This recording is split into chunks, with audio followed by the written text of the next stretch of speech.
Recording in progress.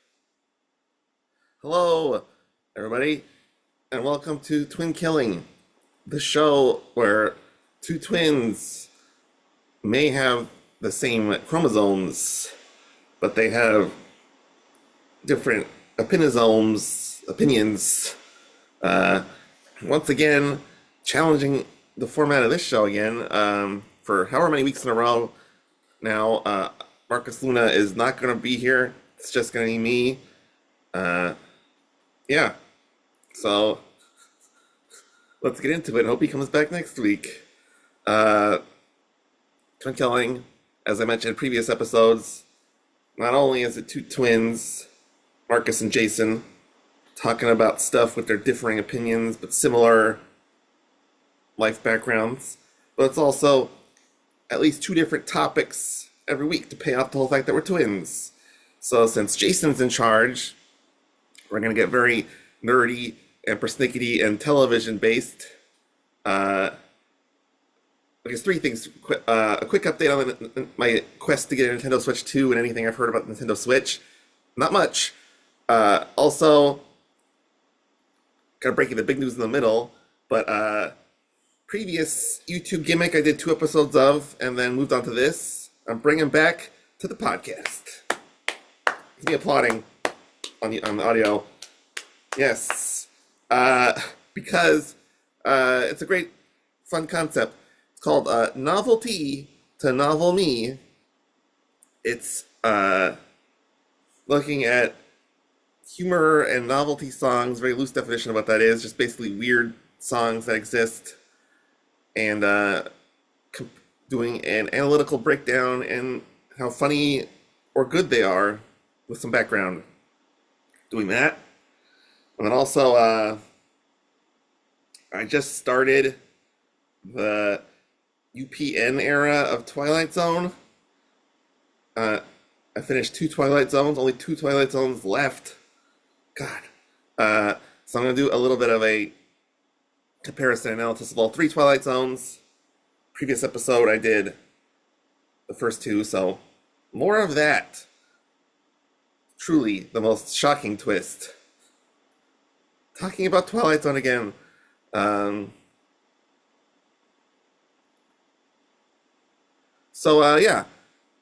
Nintendo Switch 2.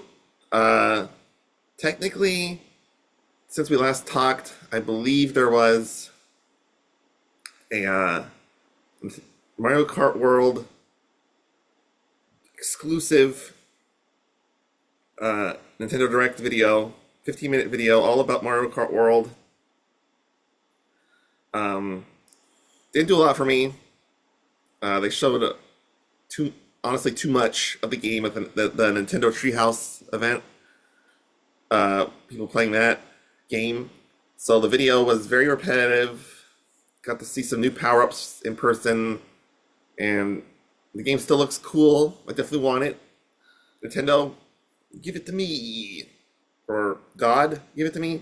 Whatever admonition from a podcast is more helpful. I'm not sure. But yeah. And the Nintendo Switch, it feels like it's been released, the system, even though it's not until June, because pre-orders started yesterday, and it's very intense and very competitive. A lot of sellouts, and because it's becoming it seems like every new video game console nowadays is like, oh, it's almost impossible to buy. Forget the price; it's impossible to buy. And it's a little funny because a lot of the internet speculation was complaining about the price of the Nintendo Switch 2.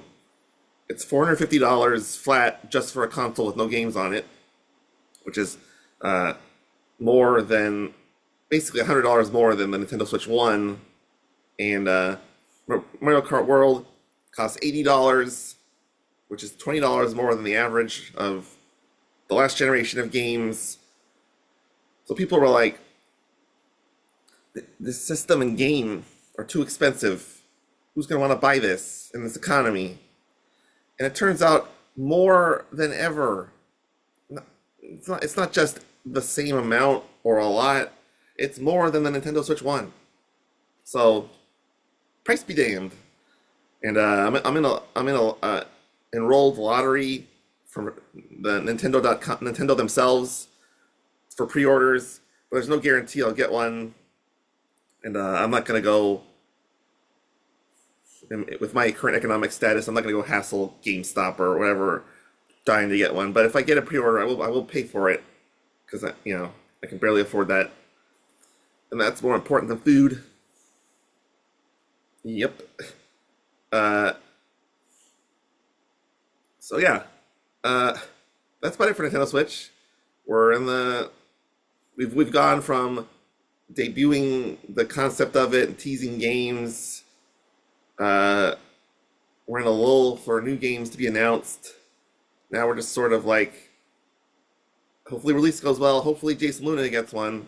Because if Jason Luna gets one, as far as I'm concerned, there's no point to the console. Personal point. All right, let's get to the rest of the show.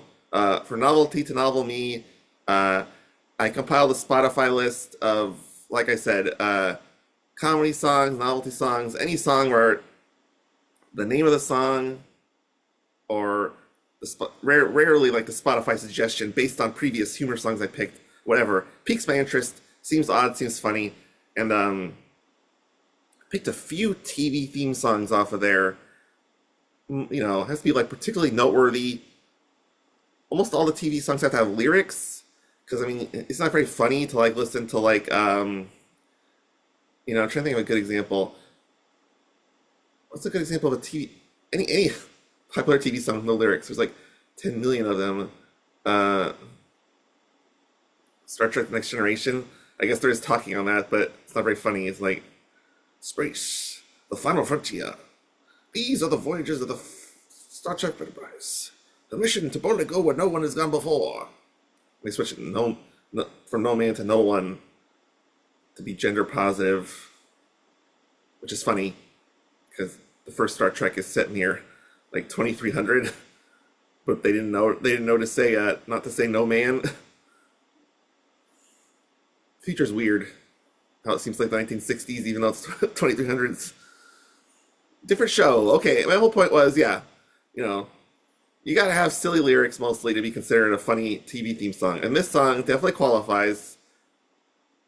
I think pound for pound, the jokiest and cleverest TV theme song ever written.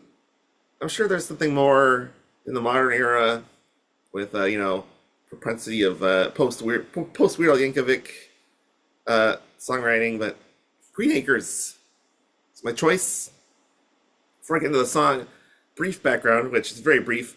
I've seen, I think, maybe from a child's point of view, like one episode maybe on Nick at Night, which for you kids out there was Nickelodeon's pre-streaming, pre-10,000 TV networks attempt to be like, oh, after a certain period of night, we're not going to show cartoons, we're going to show old TV shows.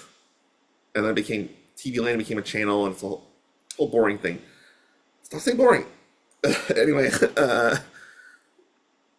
Green Acres is generally a rural sitcom. What makes it a little unique is that most of these actor names, Eddie Albert, this businessman, he wants to move to the farm, so he takes his wife, and they move to the farm. So it's like an outsider's perspective to living in the farm. You can tell by watching it, but mostly from Wikipedia. The show had a very irreverent sense of humor, a lot of self-referential jokes. There was a character named Arnold Ziffel who was a pig who was treated like a child/adult by his parents. It's very very colorful, inventive shooting style. Just it's very very inventive show in general. Famously, I will use that word a lot, famously, and it's just like, to me it seems, old hat knowledge, but I don't know how famous it is. The show was canceled in the late 60s, whereabout, because the guy running the network, I don't know which network, I don't know which guy, not important, was like, oh, I don't want my channel to have so much rural television, because, it's becoming the 70s, and I think I'm cool. So he canceled like Green Acres, uh, Mayberry RFD, which used to be the Andy Griffith show, and yeah, it's just like he just canceled a bunch of real shows. I can't think of other ones basically, but and it's very odd to me because from my perspective, it's like, you know, oh, modern audiences won't relate to a show about a farm, but it's like, sure they will. I mean, people liked, I don't know, Get Smart. I don't relate to being a spy. I love Star Trek. It's not like I have a direct connection to living on a spaceship. It's like, you know, movies especially, but also TV shows. They create these exotic settings that you can't live in. It's called escapism. And you go there and you're like, oh, that's cool. And if the show's funny, then who cares where it's set? I mean, I would love a show set in a Koreatown apartment where an actor struggles for work and does stand-up comedy like once a week, and then it's also funny and good. But you know, all that other stuff, that's my life. I don't really need it to enjoy it. Just has to be good. Yeah, so that's about it. The show's canceled. That was actually, I think I mentioned it. It was very popular. It's last season. It's not one of those things where the show is deteriorating. There's changes to the concept or anything. The show was doing fine. Got canceled randomly, and that was it. So let's talk about the song. It's got a very iconic sound. I mean, when I say iconic, you may not think of it that way, but when you hear it, you will not forget it. It's got a guitar. It's like the almost solo instrument aside from the orchestration, which is kind of cool and odd. And it's also got a orchestral ding. Sounds like a xylophone. It's like, because the guitar goes da da da, and then the guitar's still going, but then you hear ding ding. Sounds like a xylophone, yeah. But so it does a very creates this sound that I can only describe as commercial sound. It's just like, it's very pleasant to listen to, but I think what's most pleasant about it is that it happens like once or twice and then it's gone, and you're kind of like, oh, that's kind of like got a good hook. It's memorable, but it's not like I'm going to put that on my Spotify unless you're me. Unless you're me. Lyrically, I won't go into the whole song, although I probably could. It's got a very tight rhyme scheme used for a very deliberate comedic effect. You know,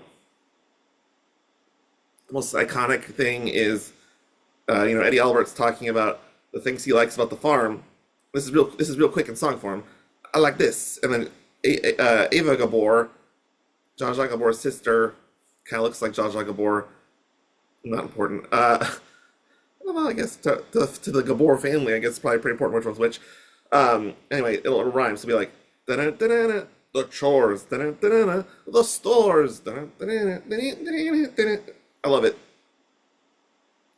You know, just using rhyme to accentuate the juxtaposition, and it's just so quick. Like, the song's charming and funny, and it's over in like maybe 30 seconds. And there's like two parts. There's the preamble. Green acres is the life for me. Farm living is the life for me. I messed that up, but you know, yeah, that part, and then the comparison between the thing, and Ava Gabor even gets a verse in the middle about living in New York. It's just a great song. I wish somehow they could have done whoever they is, Eddie Albert and Ava Gabor, or the songwriter, could have done a longer piece or an album of different songs, because it's good. Yeah, and the only like hot take or knock I have on this song is kind of funny is like Eddie Albert's like, you know, I really want to live on a farm. It's got lots of southern charm. That was mine, but and then Ava Gabor we cut to, and she's like, no, I want to live in New York. New York's awesome. And it's like, ostensibly, the song's like, hey, no thanks. Shut up, Ava. Go to the south. Like she doesn't get what she wants. She never says like, oh, okay, I see the merits of the farm, and I also want to live there for my own reasons. No, and I mean, don't get me wrong. It's played off as sort of like it's a it's a plot element of the show. They're implying, you know, she doesn't want to live there. She's from the city, and it informs her character and her choices in the farm. It's not so much that she's being held there against her will. She's even smiling at the end, looking very pretty, standing next to Eddie Albert in the farm. Um, just a very charming opening, and the show seems delightful. I want to watch it. I want a time machine to go back to the 60s just to take a nap in a presumably a bed of weaker construction with asbestos in it. Okay. Yeah, that's about it. I think I summarized. It's a really good song. It's very short. It does a good job of giving some plot contextualization to the show. It's very charming that Eddie Albert and Ava Gabor sing it. They almost do such a good job because it's such a simple structure that you don't think like, oh, actors singing, this is weird or unique, but it's there, and it's very charming. It's like it implies a certain dedication to the show. So, I gave for fans of the YouTube show, real quick, just one sentence at a time. I gave Everybody Run. The Homecoming Queen's got a questionable weapon of choice. I gave that a C because it's just uncomfortable to listen to now. Talk about an incident at a school in a comedy record. You can check out that song if you want. Julie Brown, Homecoming Queen's got a blank. That's a C. And then I gave Valley Girl by Frank Zappa an A minus, just to try to prevent giving every song an A. Oh, Valley Girl gets an A. What am I doing? I love Valley Girl. This is getting too long. Valley Girl gets an A. Valley Girl, Frank Zappa, just as a pure rock and roll song, a brilliant composition, and it also has Valley Girl jokes, which are fine, but not terrible, just there. Hard to relate to a Valley Girl. No, it's not. It's not that it's hard to relate to a concept of Valley Girl. I guess they could be argued. To me, it's just you call the song Valley Girl, and then that's most of 90% of what the song is lyrically. So, it's fine. But great song. A. Green Acres is like gold standard, A+. The only knock on it is it's short and not a real song from a presentational editing point of view. But it gets so much done in 30 seconds that I'm impressed. Yeah. A+, and sorry the grades took so long. That's the thing of this show. I'm the only producer, so I get to ramble and apologize for my rambling. Okay, yeah. All right. Pulling up the next thing. Okay, yes. Our final segment, the Twilight Zone. Not much to say. I'm comparing 3 different versions of this show. They have a lot in common. They're quote-unquote anthology shows. Every episode is a self-contained story with a beginning, middle, and end. There is no carryover to the next episode aside from thematic association. Fun fact: you can in some art experiment take episodes from 3 different infinite number of television shows, splice them together into one anthology show, and it would be like an episode of Beavis and Butthead next to an episode of the 700 Club. You call it the Twilight Zone, and you'd be like, oh, that's an interesting. I wonder what the producer was thinking with that episode about Pat Robertson talking about Jesus. It's just because it's connected arbitrarily, but also thematically. Yeah, Twilight Zone. I guess I'll wait for that. So let's see, creative teams of each show. So original Twilight Zone, Rod Serling. Anyone who's peripherally aware of media probably knows who Rod Serling is. TV writer coming out of World War II, had an established career before the Twilight Zone. he had this idea for a show, and he wrote most of the scripts. He's very ambitious, and yeah, I don't know as much about the other ones, but the '80s Twilight Zone, there was a big network push, like nostalgia for the original Twilight Zone. Um, so kind of like a little more like honestly, Tales from the Crypt, which I won't get into too much. But that's a different show, horror anthology. Actually, has a lot in comparison to the Twilight Zone. Talk about that some other day, maybe with Marcus. But my point was the Tales from the Crypt became a very popular something. Something that's different between the '80s anthology shows and the '60s Twilight was the model of production. So Rod Serling was producing a TV show in an era where TV was its own thing. So he had some like celebrity director, writer things like, but not really. Like Richard Donner directed some Twilight Zone, but that was before he became like famous for doing Superman and stuff. So it was a lot more TV production. Still very well done, as we will see in a second. Easily the best version of the Twilight Zone, but it's kind of its own thing. But as we had this cross media thing, prestige television, I'm not super qualified for this, but somewhat, I guess. I went to college for a media studies degree, but these big miniseries in the '70s that only got bigger in the '80s. Nowadays, TV is basically movies plus with the quality of production and acting in it and stuff. So anyway, when the '80s Twilight Zone came along, kind of like Tales from the Crypt, especially early on in the '80s Twilight Zone, they could be like, "Hey, Wes Craven, you want to direct this pilot for the Twilight Zone?" There was a lot of stuff like that where it was like people from the outside got to come in and sort of raise the prestige of the credits. All that to say that Wes Craven worked on Twilight Zone, and honestly, what's interesting about the '80s Twilight Zone versus like it didn't happen to Tales from the Crypt too, honestly, is that there was some interest in the beginning of the show, like, oh, this is a big deal. This is the Twilight Zone coming back. I want to do this. I'm a big director. I'll come in. And then the show deteriorated in quality, became less popular. '80s Twilight Zone only had 3 seasons, but by like the second, it was already gone to like, well, we got to get people who do TV to do this, and often Canadian productions and all kinds of wacky shit. And yeah. And I've only seen, to be fair, 2 episodes of the 2002 Twilight Zone. So weird having to phrase that year, because no one's ever phrased that. I've never seen any YouTube video or any TV discourse like 2002 Twilight Zone. That's not a phrase. But same thing. Well, actually, opposite thing. It's like, or whatever the word is. Like, there's no buzz about it. There's no like, oh, we got this director. The show was created by this person. '80s Twilight Zone was the same thing, actually. There was no Rod Serling. Close thing to come along to really like elevate.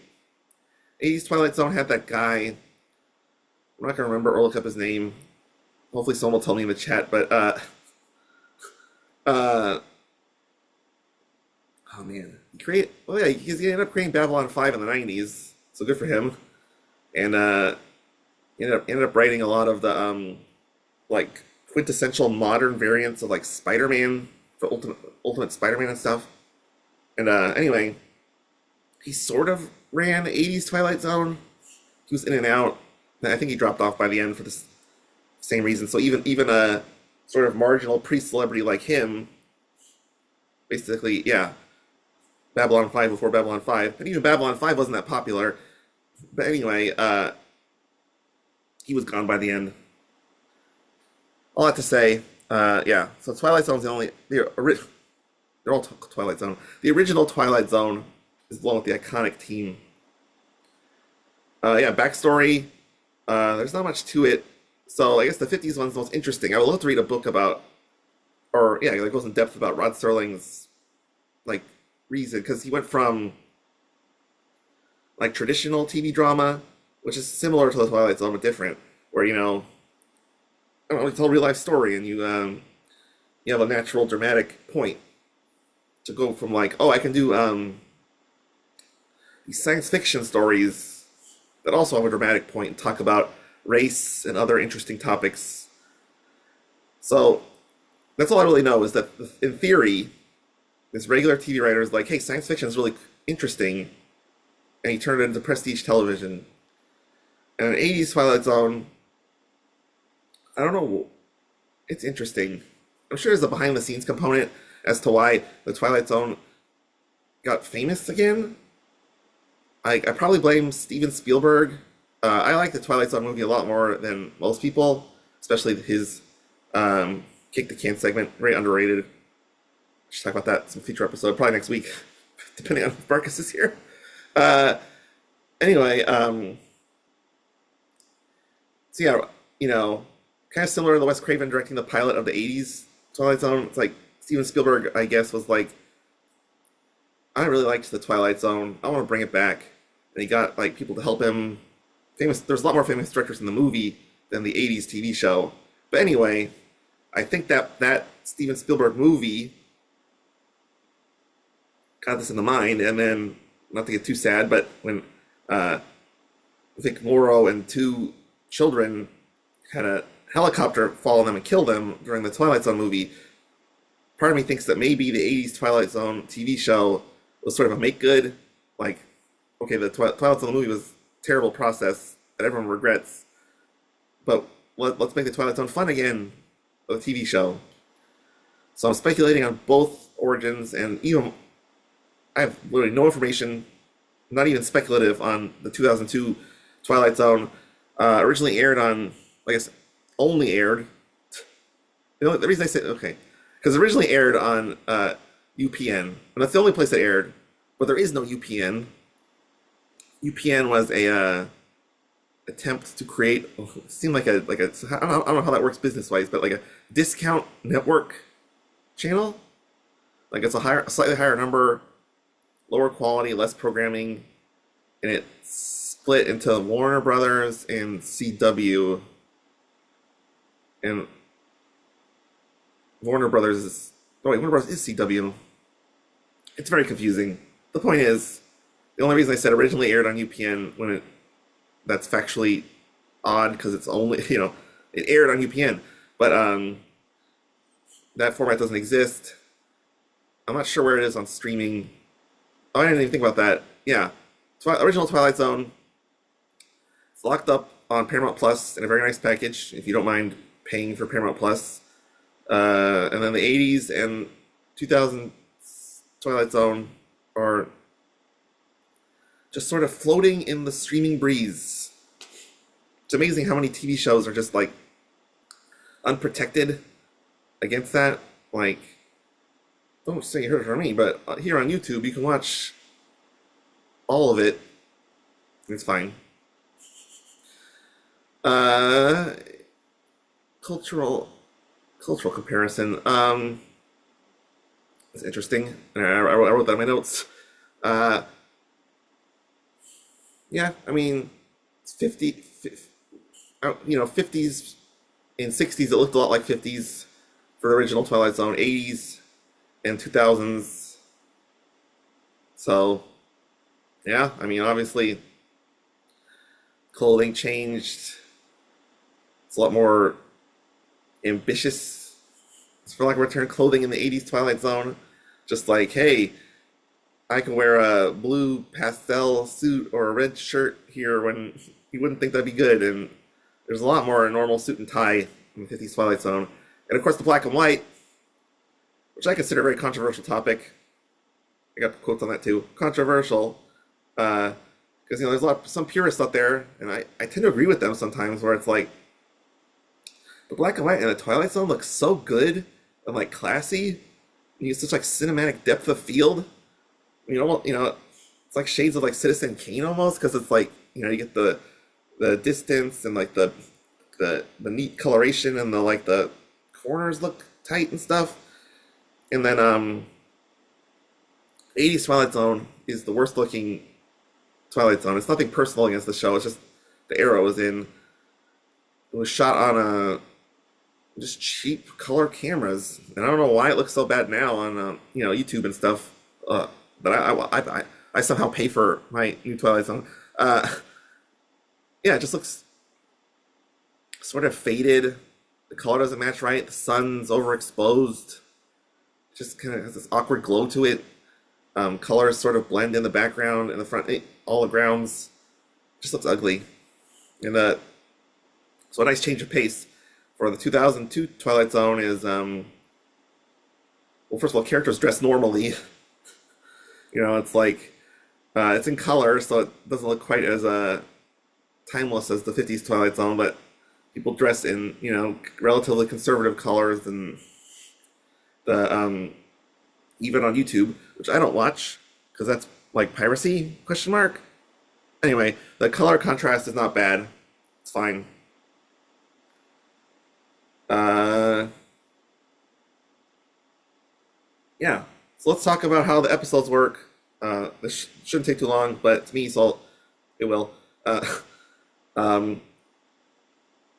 think they all start with narration. So the 50s Twilight Zone has everything's more iconic with the 50s Twilight Zone because it's a better show and it's a more popular show. But yeah,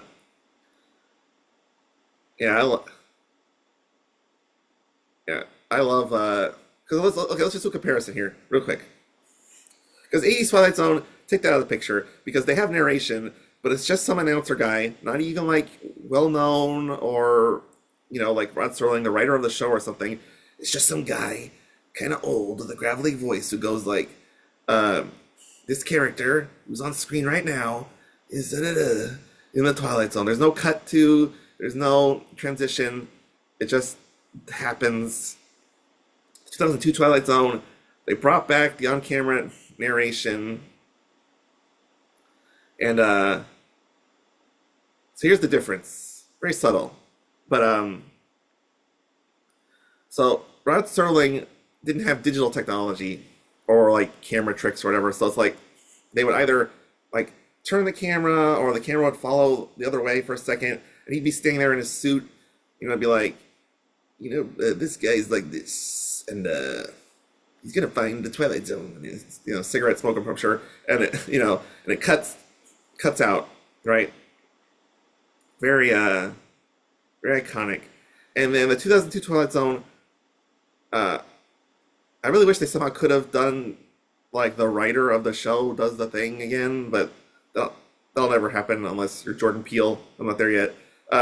This one they had Forrest Whitaker do the UPN show, and it's not a weird thing.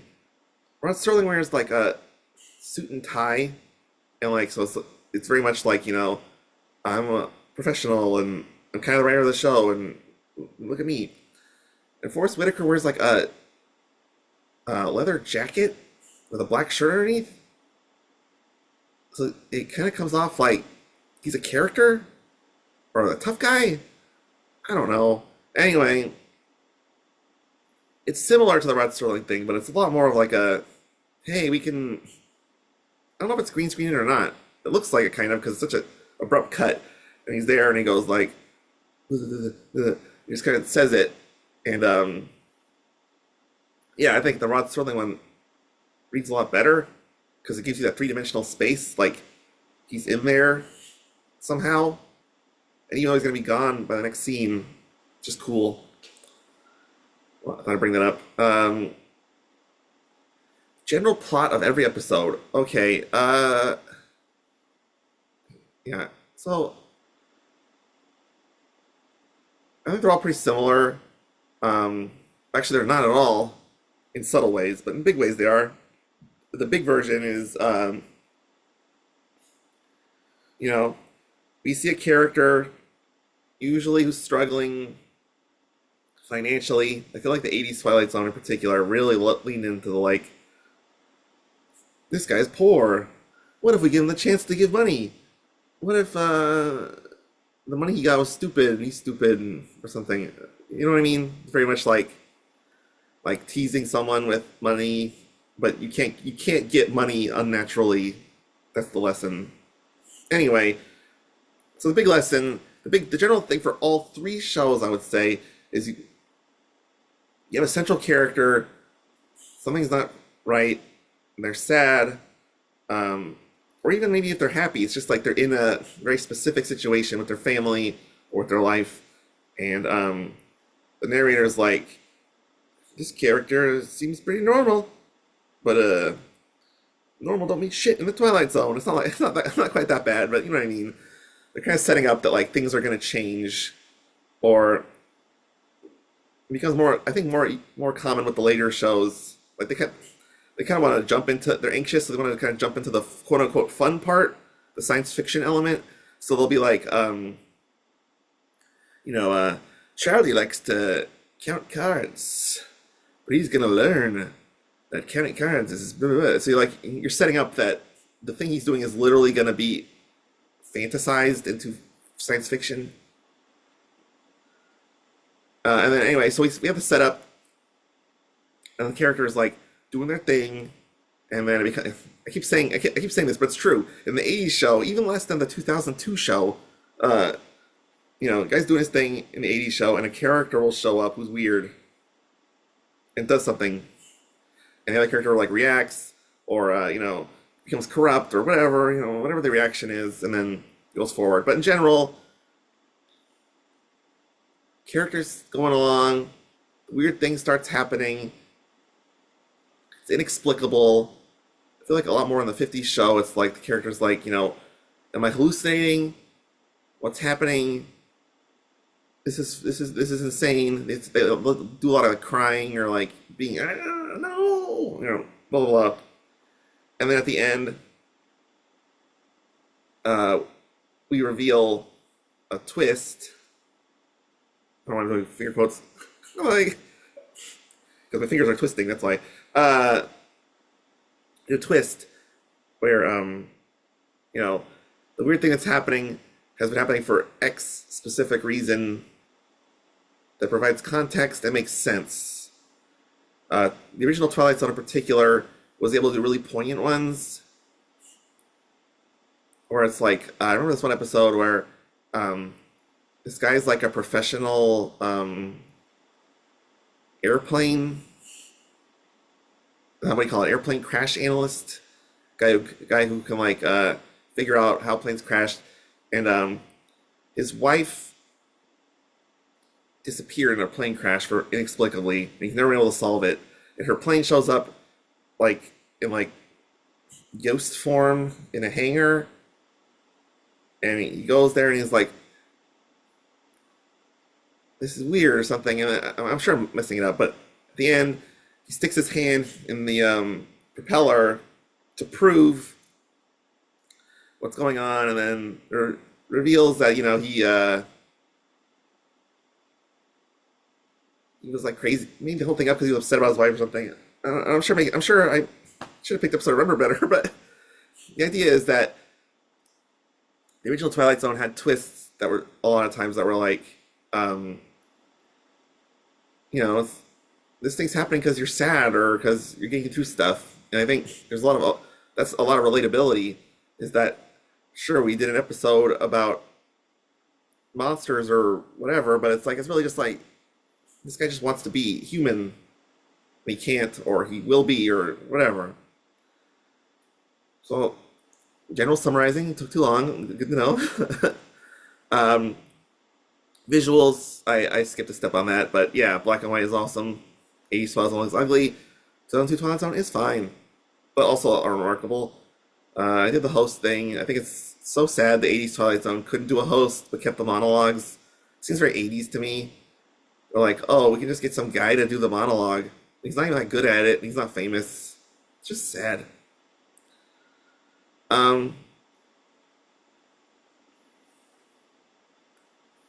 Yeah, I do think the 80s and the 2000s Twilight Zone, it's like a diminishing return thing. The 80s Twilight Zone seemed to have some twists that were like, actually, I don't know. Seems like, I'm trying to think, because I'm pausing because I'm thinking of particular episodes. The 80s Twilight Zone had a lot of episodes where the twist was just like, oh, this shit's gonna continue, or this guy's screwed, or it lacks that sort of original Twilight Zone thing where it's like, you know, either this guy's sad and he can perhaps be better, or this guy's a terrible person and he has to suffer for what he's done. Very metaphysical. The later Twilight Zone seems to really pinch on twisting with like, yeah, the wacky thing is there. I almost feel like it's like an intentional homage to Rod Serling to like not do like the emotional evocative twist, not to do like social commentary stuff. I didn't even talk about the episodes about African Americans, but there's a lot of them, and they do a really good job of like ending on, yeah, it's hard being black in America, or whatever, or like if you persevere, you can get push through certain issues or whatever. It's like 80s and 2000s, they get so locked into like the weird thing, and on the weird thing, so it's more at times more memorable, but less. Well, it's not even more memorable really to me, but in theory it is. We'll get into that with examples. Uh, yeah. So let's compare each episode's pilot episode. Pilot episode is always weird to say in television, if you think about it, because a lot of times pilots are made and then reworked, or don't even get past the planning stage, or aired as something else. The original Twilight Zone had a TV special or something. It wasn't the Twilight Zone, but it was like Rod Serling wrote this, something about how, I'm making this up a little bit, but it was like some guy was at a bar and he's thinking about Pearl Harbor, and he ends up time traveling back to Pearl Harbor, and he's going around screaming, Pearl Harbor's going to happen, and no one listens to him. And they cut back to the present, and there's like a picture of him at the bar because his warnings didn't work, but he saved someone's life or something. Whatever. That was all just to say there was a fake pilot to the Twilight Zone that I've never seen. I don't know where it is. The real pilot, which is it's an amazingly good episode. It's not really like a prototype. It's not like a special event. It's not different than other episodes. It's called Where Is Everybody? It's actor Earl Holliman. I don't know very well. I think he did like westerns and stuff. So he's this guy, and he's in this town, and everywhere he goes, basically, it's like there's no one there. And what's great about the episode is that it's so like well paced and well put together that like the one man thing isn't an issue. It's very like dramatic and exciting. They do like really clever like devices there. Like he's talking to this woman who's in her car or something, and then the door opens and it turns on some, I'm sure something else, but it's like it's a mannequin, something like that. It was like that. Or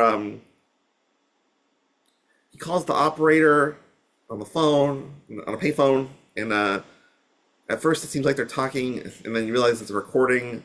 It's like, oh, these things just like really expertly written for like, how do you make one man by himself weird and interesting? And then, spoiler alert for all these, especially for a show that's been off the air for like 60 years now. God,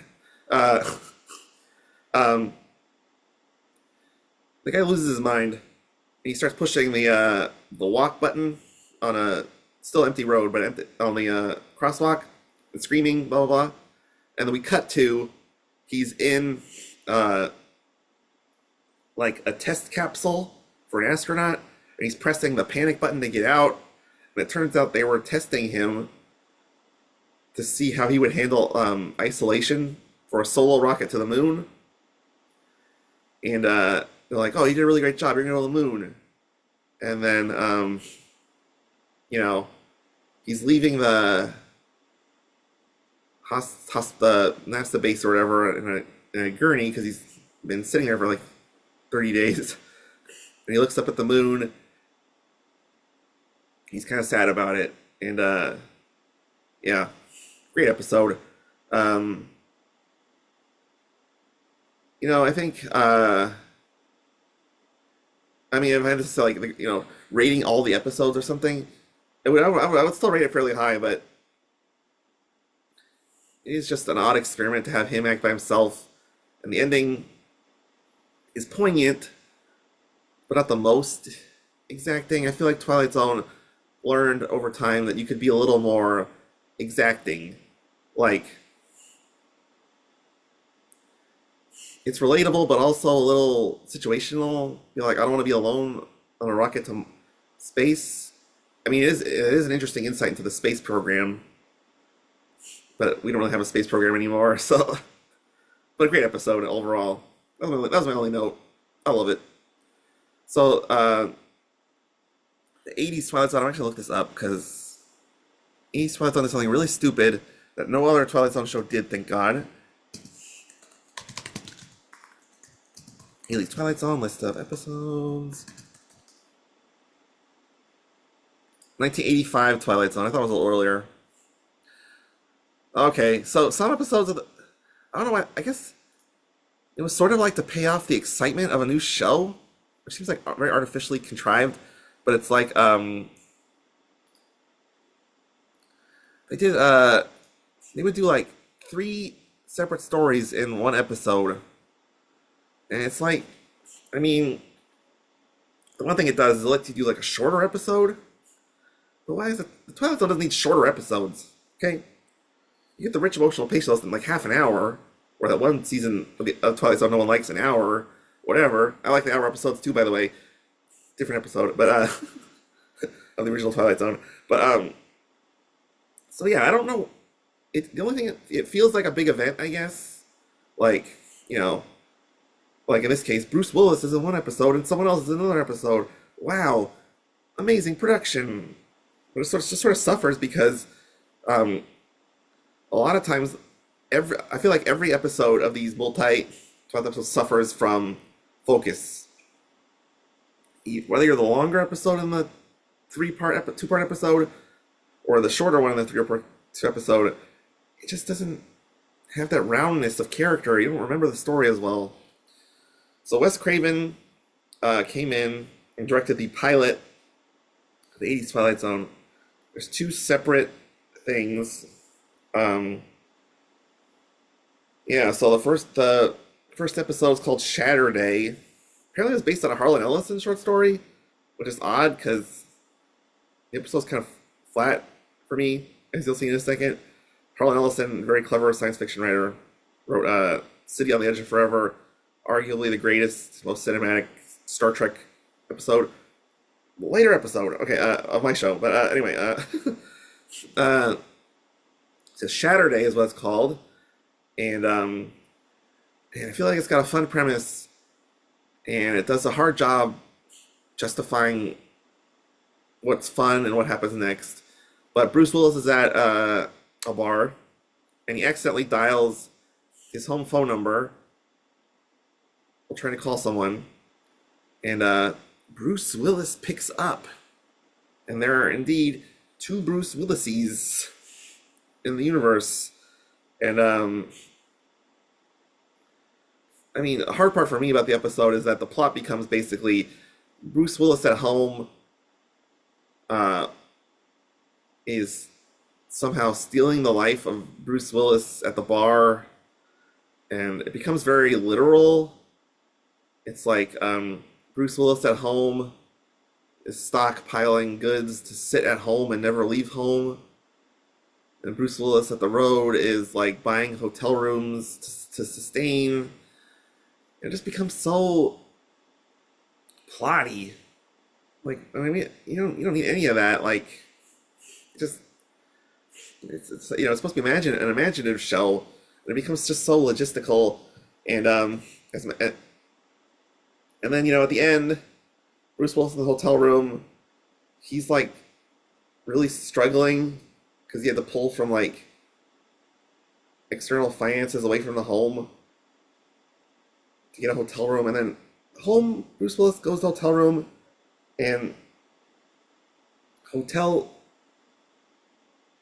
Bruce Willis like disappears, like he fades away, just poof, and it's like, I guess it was a metaphor, but they didn't really explain it in the episode. It just seemed, I don't know, needlessly kind of mean, and it lacked a lot of the yeah, it just lacked emotional pathos because there wasn't a moment of like Bruce Willis on his own feeling things, or the original Twilight Zone loved the big close up on the guy, wide eyes, like this is happening, what's going on? Oh my God! It's like this was just like dialogue about the logistics of someone fighting himself. So it was like had a very very fun wacky pitch, but it became very plotty and boring in execution. Yeah, not much to say. It was pretty bad. The second episode was a lot better. Should have been a full episode by itself. So this is because this one's a lot more memorable and fun in a certain way. So I don't know the actress, but Melinda Dillon. But anyway, it's called A Little Peace and Quiet, and this woman finds a necklace in her backyard, and it turns out basically if she yells like "stop it" or "shut up" or anything that implies like people stopping doing things, time will freeze. And this is like a direct homage to a very pulpy, famous episode of the Twilight Zone. Was referenced in The Simpsons Treehouse of Horror, where the guy gets a stopwatch, press the button, stops time, tries to rob a bank, drops the stopwatch. Everyone's frozen in place forever. He's by himself. Very like kind of sad, but it's a little pulpy in execution. Just kind of follows the beats because the guy's like a career scumbag, criminal, blah blah blah. So yeah, it just feels very like the sinner gets his due, paint by numbers. It's a good episode, but it's not great. So anyway, A Little Piece of Quiet, in contrast, does a really good job of giving a relative three-dimensional perspective on this housewife, Melinda Dillon, because they do a lot before she finds the necklace, where she's like, her kids run around the house screaming, and the dad has to leave for work early, and it's like she's doing her best, but her family's not helping with her state of mind that like things need to slow down. And she gets the necklace and she freezes time, and a lot of what she does is benign. Like they're having breakfast at the table. She freezes time. She gets to enjoy the quiet time with her family, unfreezes time, stuff like that. And you suspect it'll be just like the stopwatch episode, where she's gonna do something that will ironically end end her fun, or punish her for being for cheating space and time. They even they hint at her becoming a thief, because it's a very elaborate sequence. It's good, I guess. I don't know. She wants this chocolate cereal for kids, and there's like another parent who grabbed it. So Melinda freezes time, takes the cereal, pays the grocer with money in frozen time, and leaves. And at least when I was watching, I thought, oh, that's weird. Maybe she'll get in trouble for thinking she can do that, even though I guess technically nothing was hurt. But no, there's a legitimate twist that, for better or worse, has nothing to do with Melinda Dillon's foibles. Because you see, the family's hanging out, everyone's happy, and then it comes over the radio, hey, the Russians have launched a nuke that's gonna hit America, and everyone's screaming, so Melinda's like, stop, shut up, or whatever, and everyone freezes.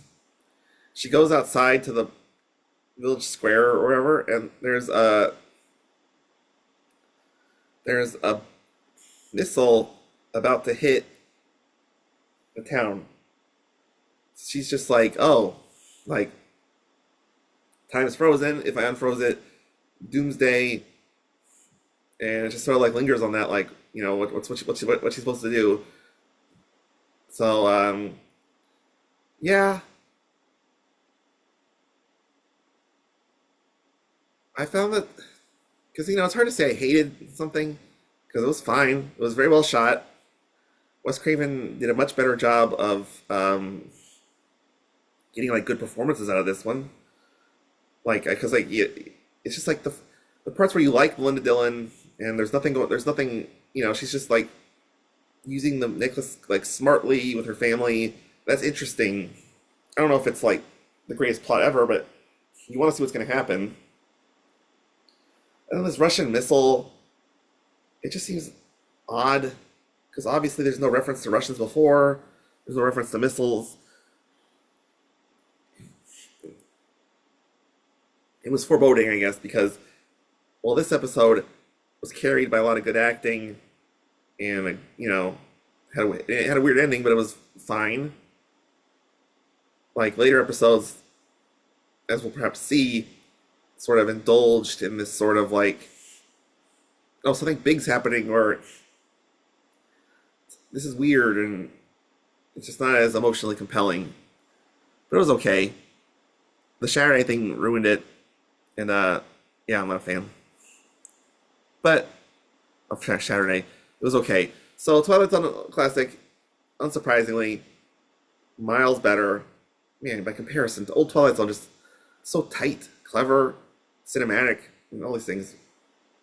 So the 2002 Twilight Zone, uh, yeah. So Amber Tamblin's in this family. She's got parents and a sister. Uh, she's like a troublemaker. She got aggravating very quickly because she just like complains to her family all the time. She does the wrong thing. She's like borderline malicious in her like rebellion and stuff. So the family, in part because of Amber Tamblyn, are moving into this gated community with like a dress code and a curfew, and it's like and so Amber Tamlin's like dressed like a goth, and they make her drink. She drinks this lemonade her mom gives her, and she passes out and wakes up with like correct hair, schoolgirl outfit. She was drugged into compliance with this cult, which underlines the main tension and problem with this episode, and that I think at a certain level, as the plot unfolds, you're supposed to relate, not even like the cult, but like relate. It's not a cult; it's a gated community with stringent rules. Although it gets weird, but anyway, you're supposed to relate to them to a certain extent because Amber Tamlin's rebellious, and she's offered this chance to just go along with it, and it's not like in the gated community's defense, they're not saying do this weird thing, be religious or whatever. It's literally like go to school in your clothes and go to curfew, and it's like, yeah, it's like she won't do it, but at the same time, the drugging of her with lemonade really crossed the line for me, and and then I'm not sure what their characterization was supposed to be because the head of the cult, he's got a beard, he's got glasses, he talks very like self-assuredly, like he's trying to be benevolent about it, but he's like, you got to follow the rules, this is for your own good. Everyone's like, this is for this. Everyone's like, this is for your own good, and it's just like, I felt so uncomfortable for Amber Tamblyn, even if she was like a bad person. So I was like rooting for her to break the rules and win, And that's the other thing is like, it'd be fair if there was a dialogue where Amber Tamblyn could say like, "Hey, this is bad. I know I'm a bad person, but this is bad," and that they could be like, "Well, we're doing this," and there could be like a meet in the middle. Amber Tamblyn reconsiders, but no, Amber Tamblyn hates being in the gay community more than ever. She meets this rebellious boy. Long story short, the rebellious boy is caught doing something wrong and turned into a tree. Because that's how it's how the community deals with problems. It seems odd. Like, this boy's an asshole, sure, but you're gonna make him a tree forever? It was just like, oh my god. Yeah, and then, so Amber Tamlin, again, rightfully so probably, is like, yeah, I don't want to live here. So she tells her sister, like, hey, we're gonna escape. And and you gotta help me. And tell the parents this. I'll go over here, meet me there. And then the sister rats out Amber Tamlin.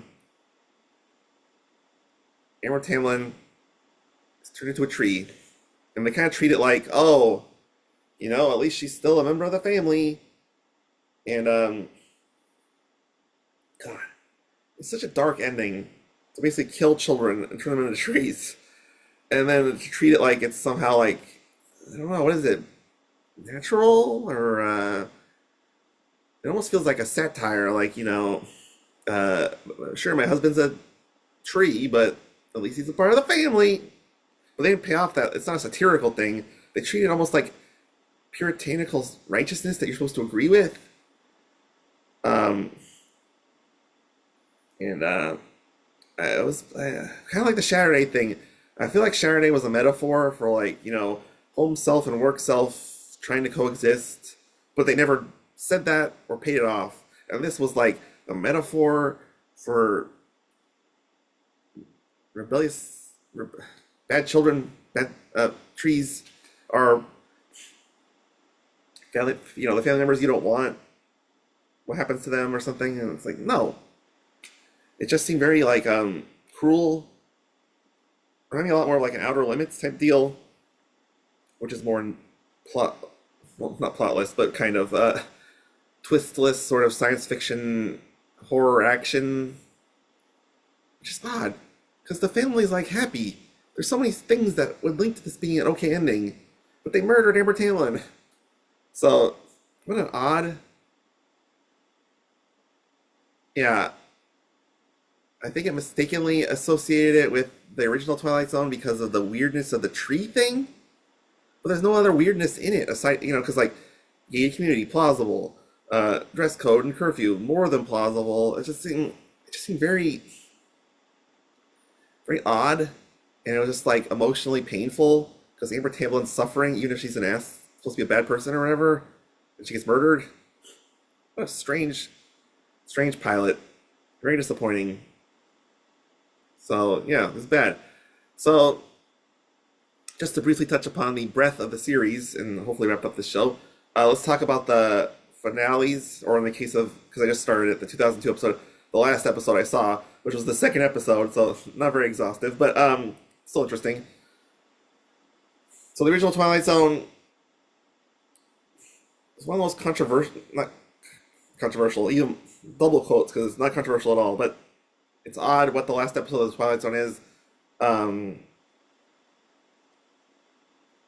Because technically, the last episode produced was the Bewitching Pool, where kids can go in their pool and travel to a fantasy land where an old woman gives them cake to escape their abusive parents. And it's kind of funny because the girl kid is dubbed over by June Foray, who did like a Rocky the Flying Squirrel and Rocky and Bullwinkle. So it's just like it's just weird hearing a girl move her lips and an adult woman's talking. But I'm gonna say the real last episode. This is what I grew up thinking. And it's just a more interesting anecdote. It's an occurrence at Owl Creek Bridge. For you lit majors out there, you may have read this. It's a 19th century short story about this, basically this Civil War criminal who's like waiting to be hung. And spoiler alert, but even older, the rope breaks. And he swims down the river that's nearby, and he escapes, and he does all these things, he gets to his wife back at home, and he gets this pain in his neck, and it turns out he was daydreaming before the hanging that was already lined up happens. Boom.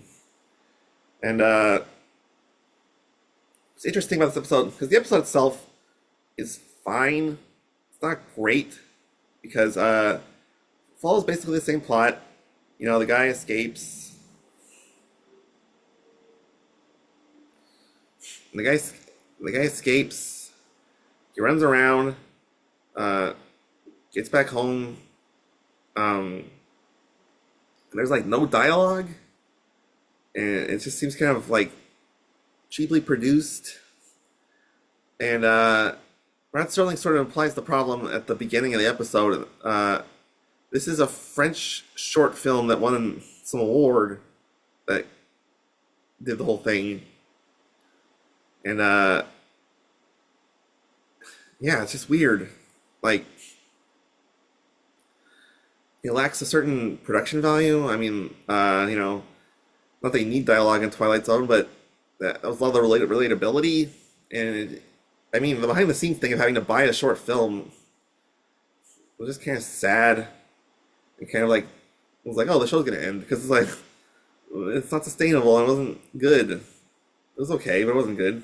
Yeah. So the last episode of the, I just want to make sure, the last episode of the,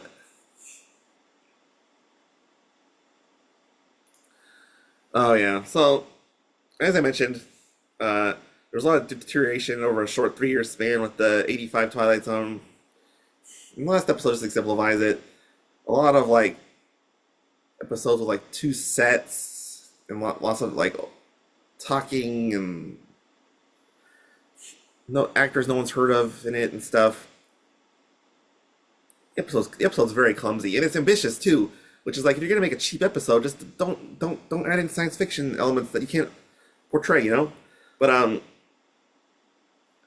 so this, before the episode starts, which I thought was a terrible start to the episode, it's like they have to explain the context in expository dialogue, which is just like when you're staring at like an inert office in a building with expository dialogue. It's just like, again, why have the thing happen? So off camera, this old businessman dies, but he has his brain cybernetically put into a young man's body, and the old man's son is like, "You're not human. I'm gonna sue you." Oh, by the way, J. Michael Straczynski was the name of the Babylon 5 guy who worked on, apparently till the end, which is surprising, worked on the the 80s Twilight Zone. Anyway, so yeah, the son's gonna sue the robot body of his dad for not being alive because the son is evil and he wants the company. So there's a technical issue and a plot story relatability issue. The technical issue is, I don't know why they did this. I guess it's because budget, or they wanted the actor they wanted or whatever, but the young man robot body is like this, like, sort of like, I mean, he's like big, strong guy, so I guess that's why, but he's like sort of like pudgy in the face, middle-aged guy, not a very good actor. So it's like, it was just distracting and not super. It just wasn't a very interesting actor. And it's like, he's supposed to be the robotic ideal body guy, and they didn't pay it off. It's not like he, like, you know, grabbed something and crushed it with his hand to show his strength or anything. He's just a young guy who's a robot. And the plot problem is, the son is evil, or not evil, but, you know, he's against our hero's aims. I mean, it is kind of evil because his dad runs the company, so the son, on a technicality, is going to sue his dad to get him declared dead. Okay, this is evil. But and to take over the company.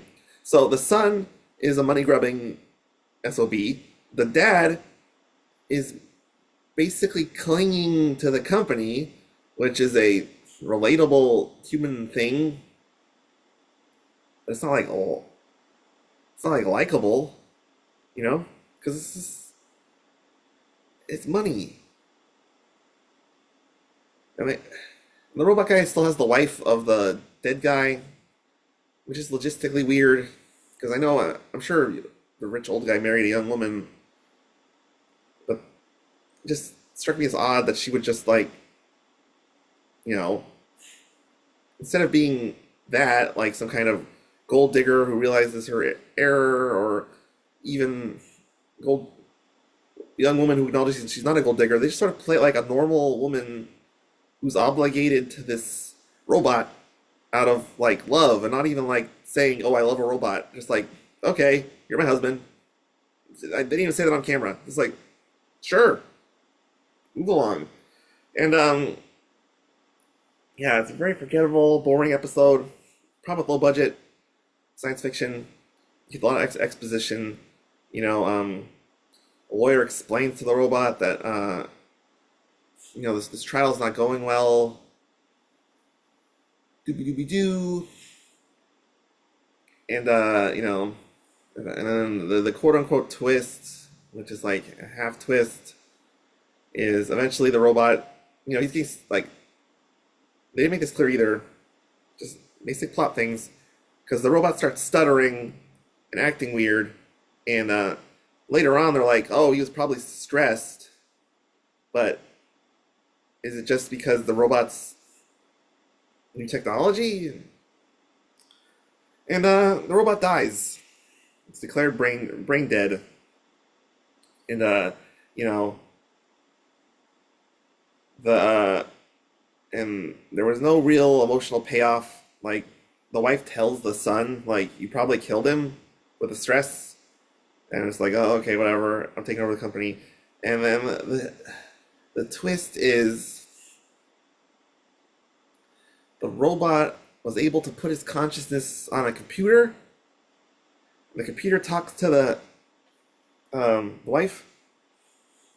So now the wife's got to like do stuff logistically to help prove that the computer is the husband. And it's just such a weird ending, because it's like I don't know. It's like, well, it's difficult to explain. Like, I guess, because I guess the idea is that it's like, humanity is diminishing.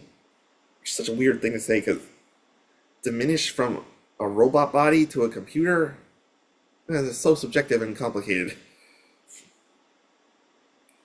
And again, it stays in that little bottle of The Office. Still about keeping money for a computer program? Oh my god. Wow. They could have ended on any other episode than this. I think in the history of the show, and I at least would have been like, that was bad, but was ambitious or did the thing.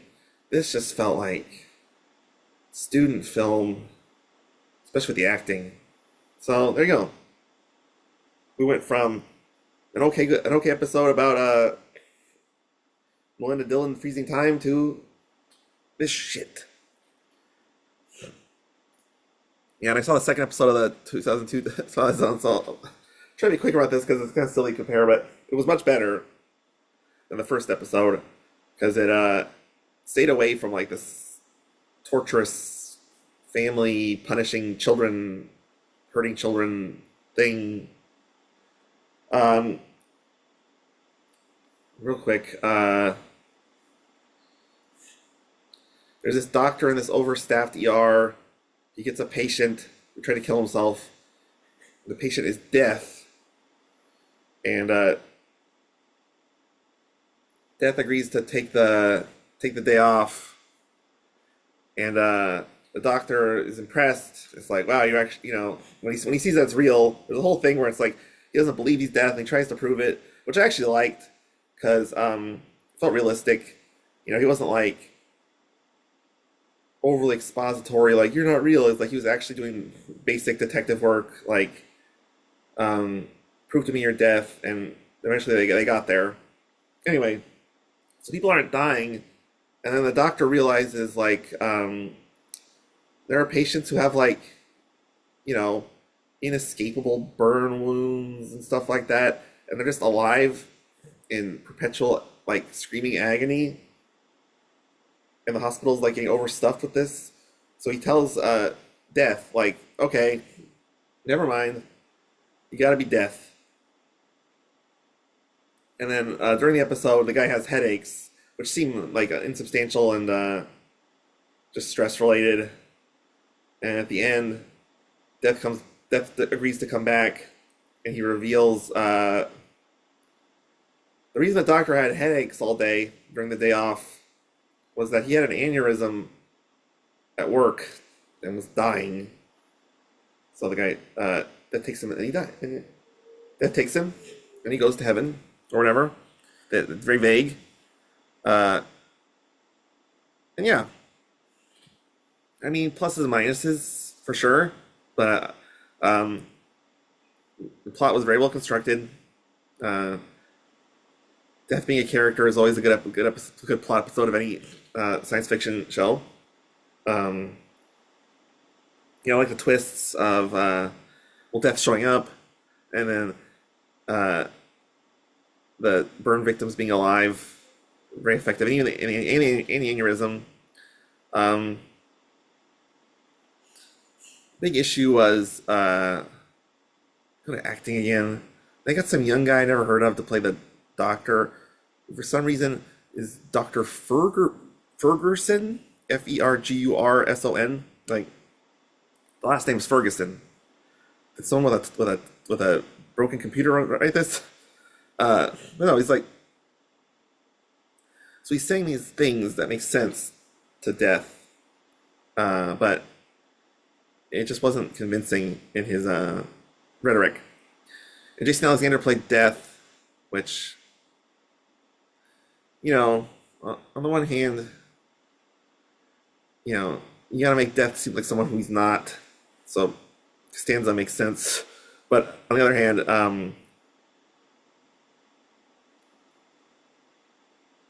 he was just fine.